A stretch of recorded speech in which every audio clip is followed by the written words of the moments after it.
ఒక గ్రామంలో బిడ్డ ఏడ్చినా తల్లి చెబుతుంది, నిశ్శబ్దంగా ఉండు, లేదంటే కూలి వస్తాడు. ఇది ఆ మనిషి కథ. వాడు మట్టిలో పుట్టాడు, కానీ ఈరోజు వాడి ఒక చూపుతో పట్టణాలు దగ్ధమవుతాయి.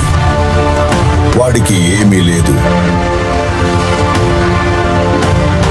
కానీ ఈరోజు మొత్తం ప్రపంచం వాడి జేబులో బందీ అయ్యింది.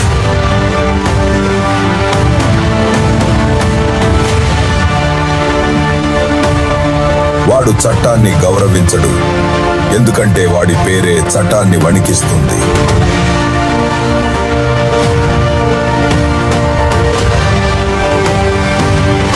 వాడు తక్కువగా మాట్లాడుతాడు, కానీ నడుస్తున్నప్పుడు రోడ్డుపై మౌనం కమ్మేస్తుంది.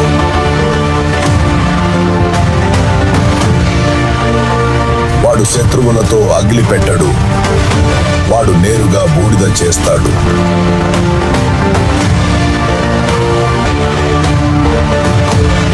కాలం వాడి బానిస కాదు. వాడు ఎక్కడికి వెళ్ళినా గడియారం కూడా ఆగిపోతుంది.